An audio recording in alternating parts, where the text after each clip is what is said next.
అనంతపురం జిల్లా కళ్యాణదుర్గ నియోజకవర్గంలో పర్యటించేందుకు కాంగ్రెస్ అధ్యక్షురాలు వైఎస్ షర్మిల వస్తున్నట్లు జిల్లా కాంగ్రెస్ సమన్వయకర్త రామ్ భూపాల్ రెడ్డి చెప్పారు. కేంద్ర ప్రభుత్వం ఉపాధి హామీ పథకాన్ని నీరుగార్చేందుకు సిద్దమైంది. కేంద్ర రాష్ట్ర ప్రభుత్వాల నిధులు కేటాయింపు రేషియో సమంజసంగా లేదని రామ్ భూపాల్ రెడ్డి ఆరోపించారు.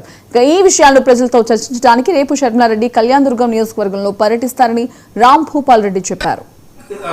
ఆ రోజు కాంగ్రెస్ పార్టీ అధికారంలోకి 2004లో కాంగ్రెస్ పార్టీ అధికారంలోకి రాగానే ఈ మాట వేస్తారు.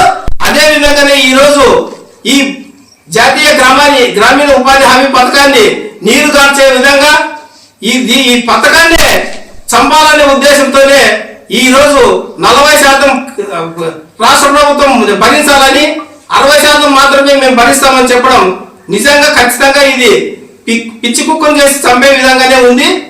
ఎందుకంటే ఏ రాష్ట్రంలో కూడా బీజేపీ పాలిత రాష్ట్రాల్లో కూడా ఈ 40% నిధులు కేటాయించి ఆ 40% నిధులు ఇచ్చే పరిస్థితుల్లో బీజేపీ గవర్నమెంట్ ఉన్న రాష్ట్రాల్లో కూడా సాధ్యం కాదు.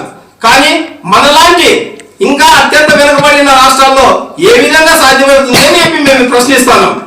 ఈ రాష్ట్ర ప్రభుత్వాలు కూడా సాగిలు పడుకోకుండా అనంతపురం జిల్లాలోనే కాదు ఈ దేశవ్యాప్తంగా కరువును నివారించాలంటే ఏదైనా ఒక మంచి బృహత్తకరమైన పేదల కోసం ఉపయోగపడే పథకాన్ని తీసుకురావాలనే ఉద్దేశంతో ఆనాడు అనంతపురం జిల్లా బండ్లపల్లి దగ్గర ఉపాధి హామీ పథకాన్ని ప్రారంభించి మా హక్కు పని కావాలనేది మా హక్కు అనే విధంగా తీసుకొని వచ్చి ఆ రోజు మహాత్మా గాంధీ జాతీయ గ్రామీణ ఉపాధి హామీ పథకాన్ని రూపకల్పన చేస్తే ఈ రోజు ఈ దేశంలో ఏ విధంగా జరుగుతుందనేది ప్రతి ఒక్కరూ గమనిస్తూనే ఉన్నారు.